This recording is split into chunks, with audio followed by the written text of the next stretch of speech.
اعوذ باللہ من الشیطان الرجیم بسم اللہ الرحمن الرحیم. جیسا کہ پتہ ہے آپ کو الحمدللہ آج ہمارا حقیقی آزادی مارچ لاہور سے سٹارٹ ہو چکا ہوا ہے اور خان صاحب اس وقت لاہور کے اندر ہیں. اسی سلسلے میں پارٹی کی گائیڈ لائنز کے مطابق جنرل سیکرٹری کی گائیڈ لائنز کے مطابق ہم نے حقیقی آزادی مارچ اسلام آباد پہنچے گا اس کے لیے این او سی ڈیمانڈ کیا تھا ایڈمنسٹریشن سے, اسلام آباد ایڈمنسٹریشن سے 2 دن پہلے. آج کل ہمیں انہوں نے کہا کہ آپ آئیں ہمارے ساتھ میٹنگ کریں اور آپ بتائیں کہ آپ کہاں کرنا چاہ رہے ہیں. ویسے تو سارا چیزیں اس لیٹر کے اندر بتائی گئی تھی, جو سپریم کورٹ کی ہدایات ہیں, جو ہائی کورٹ کی ہدایات ہیں, کہ جو 3 جگہیں اسلام آباد میں احتجاج کے لیے مختص کی گئی ہیں ان میں سے ایک ہم نے تجویز کر دی ان کو, پر وہ پھر بھی چاہ رہے تھے کہ ہم ان کے ساتھ آ کے بیٹھیں. تو انہوں نے کچھ مزید معلومات ہم سے مانگی ہیں. انشاءاللہ تعالی ہم وہ معلومات ودن 24 آورز میں انشاءاللہ تعالی لیڈرشپ کے ساتھ کنسلٹ کر کے بابر بھائی اس کو ڈرافٹ کر دیں گے اور دوبارہ ہم ان کو ریسیو کرا دیں گے. جیسا کہ پتہ ہے کہ پاکستان تحریک انصاف 26 سال سے میدان کے اندر سیاست کر رہی ہے اور یہ پہلا لانگ مارچ نہیں ہے. اس سے پہلے بھی کئی لانگ مارچز کر چکے ہیں, ہم دھرنے کر چکے ہوئے ہیں. اسلام آباد تو بڑا پیسفل ایریا ہے, یہاں آئے ہیں ہم بہت دفعہ. ہم تو وزیرستان تک گئے ہیں لانگ مارچز کرتے ہوئے, اور ہمیشہ تحریک انصاف کا چاہے وہ جلسہ ہو, چاہے پروٹیسٹ ہو, چاہے دھرنا ہو, کوئی بھی کسی قسم کی ایکٹیویٹی ہو, ہمیشہ پرامن رہی ہے. اور ہمارے 126 دن کے دھرنے کے اندر بھی جو اسلام آباد کے اندر ہوا تھا ایک بھی گملہ نہیں ٹوٹا تھا, کوئی بھی سرکاری املاک کو ہم نے کوئی نقصان نہیں پہنچایا تھا.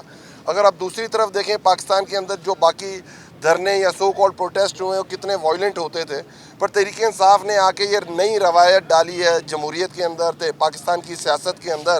اور انشاءاللہ تعالی ہم سمجھتے ہیں یہ امپورٹڈ رجیم جو یہ سرکار بیٹھی ہوئی ہے کوئی ہوش کے ناخن لے گی, اور جن کو بہت بڑی عادت ہے بڑے بڑے وہ, کیونکہ ہمیں یاد ہے کہ ان کو ایک سٹائل ہوتا ہے ہمارے پنجاب کے اندر کہ بڑک مارنے کا, تو وہ جو بڑک مارنے کا ان کا سٹائل ہے اور جو حرکتیں کرتے ہیں وہ جو مزاحیہ کریکٹر ہیں پاکستان کی سیاست کے اندر, ہوش کے ناخن لیں گے.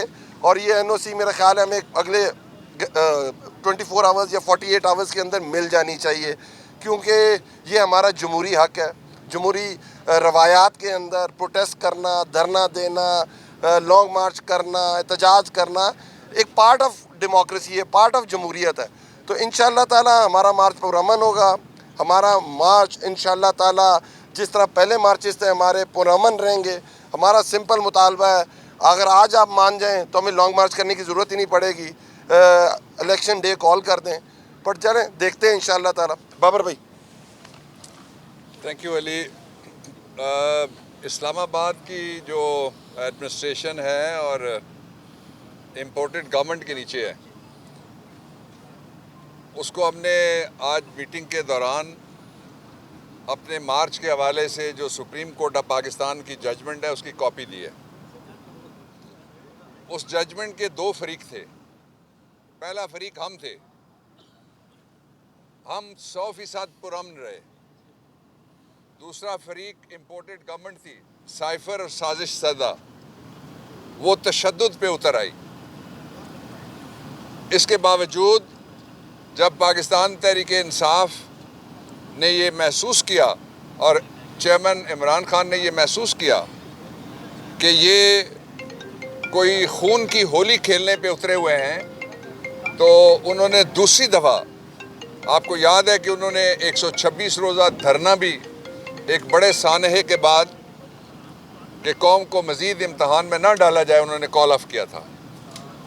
یہ جو پچھلا 25 مئی کا تھا, اس کے بعد جب وہ کال آف کر کے پرائم منسٹر واپس ہوئے تو یہ کہا گیا کہ عمران کبھی واپس نہیں آ سکے گا, تحریک کبھی اٹھ نہیں سکے گی, یہ برگر کراؤڈ ہے کبھی باہر نہیں نکل سکے گا. لوگ خوف زدہ ہو گئے. میں آپ کو بتانا چاہتا ہوں, اور وہ جو اندھیرے فروش ہیں میں ان کو بھی بتانا چاہتا ہوں, ہم نہیں کسی کو لفافی کہتے ہیں, نہ لفافہ کہتے ہیں, نہ کسی کو ٹوکری کہتے ہیں, نہ ہم کسی کو ٹوکرا کہتے ہیں, لیکن بتانا سب کو ہے کہ عمران خان آ رہا ہے, پہلے سے زیادہ زور کے ساتھ آ رہا ہے. عوام باہر نکل رہے ہیں, پہلے سے زیادہ بہت بڑی تعداد میں نکلیں گے. پہلے جو لاکھوں نکلے اس دفعہ ملینز میں آئیں گے انشاءاللہ العزیز. حقیقی آزادی مارچ صحیح معنوں میں لانگ واک ٹو فریڈم ہوگا, جس طرح نیلسن منڈیلا نے کیا تھا. ایک بات. دوسرا یہ ہے کہ پاکستان تحریک انصاف کی ہسٹری آپ 26 سال ایک طرف رکھیے, 6 مہینے کے اندر جنوب مشرقی ایشیا کی کسی سیاسی شخصیت نے اتنی بڑی تعداد میں ملینز کے حساب سے اور اتنی بڑی تعداد میں درجنوں جلسوں سے خطاب نہیں کیا. وہ جلسیاں نہیں تھیں, وہ کارنر میٹنگ نہیں تھی جو عمران خان بولتے رہے, لیکن سب جگہ ہم پرامن رہے. یہاں بھی پاکستان تحریک انصاف کا کوئی کارکن نہ پہلے نہ اب تشدد پہ جائے گا. 3 چیزیں میں اپنے کارکنوں کو اور قوم کو بتانا چاہتا ہوں. اگر کسی جگہ آپ دیکھیں بظاہر کوئی سفید پوش ہو اور وہ گڑبڑ کر رہا ہے تو سمجھ جائیں کہ امپورٹڈ کا نمائندہ ہے, وہ ہمارا نمائندہ نہیں ہے. دوسری بات, جوں شروع ہو رہا ہے, ابھی تو شروع ہو رہا ہے, آج شروع ہو رہا ہے حقیقی آزادی مارچ, ابھی لاہور کے اندر ہے.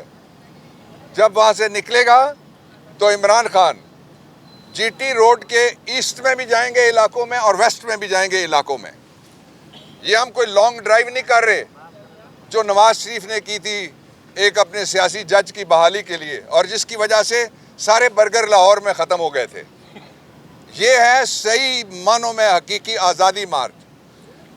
دوسری بات میں یہ آپ کو بتانا چاہتا ہوں کہ اس کے حوالے سے پروپیگنڈے ہوں گے, شروع ہیں پہلے سے, کہ پارٹی یکسو نہیں ہے.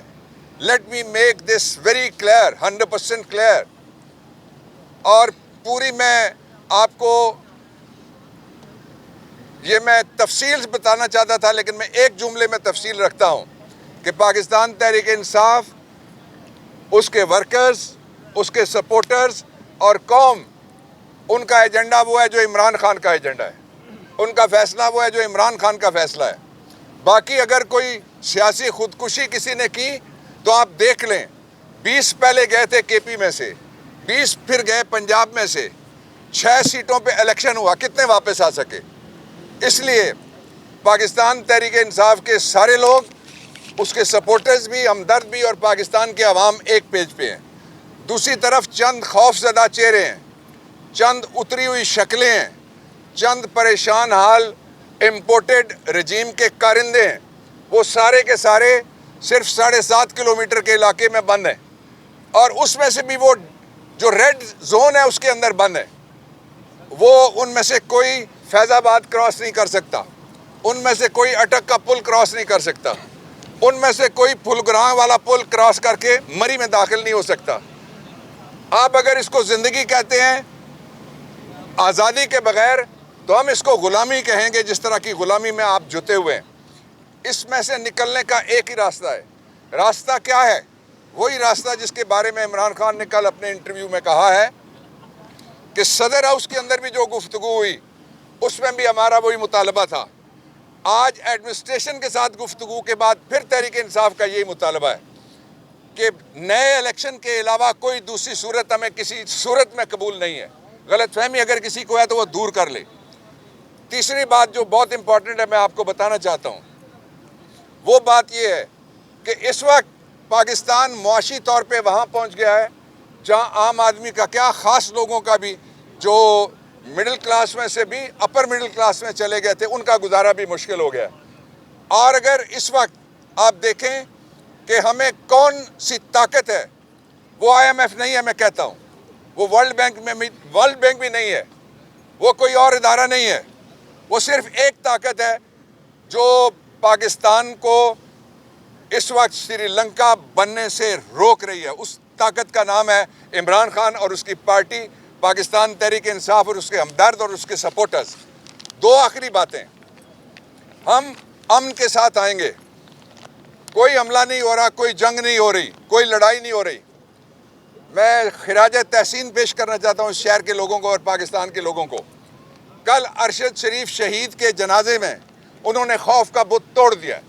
اس سے پہلے کتنی کوشش ہوئی, اس وقت کتنی کوشش ہوئی, اس کے باوجود کوئی ایک بھی نہیں ڈرا. میں نے اپنے اسلام آباد میں نصف صدی مجھے ہوئی ہے, میں نے اس شہر میں اس سے پہلے کسی جنازے میں اتنی بڑی تعداد میں فیملیز نہیں دیکھی, اتنی بڑی تعداد میں نے بچے نہیں دیکھے, اتنی بڑی تعداد میں نے خواتین نہیں دیکھی, اور اتنا پرامن میں نے اجتماع کوئی نہیں دیکھا.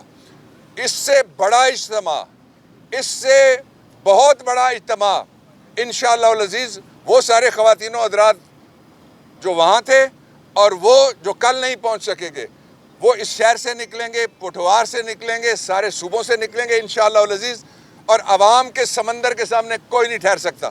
سب سے بڑی ڈیسائیڈنگ فورس ساری دنیا کے اندر صرف ایک ہوتی ہے، اور وہ ہے پاکستان کے یا اس ملک کے لوگ۔ پاکستان میں جو میٹر کرتا ہے it is we the people, اس لیے اگر ان کی آواز نہ سنی گئی تو انشاءاللہ العزیز وہ آواز ہم سنوائیں گے۔ تھینک یو جی، thank you, thank you, thank you.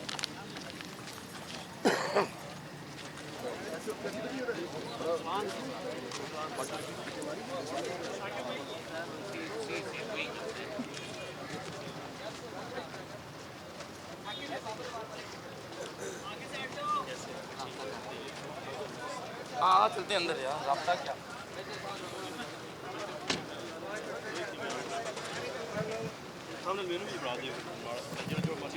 میرے نیری دار ہے۔ کہاں سے لایا تھا؟ پبلک ہے، سب جانتی ہے۔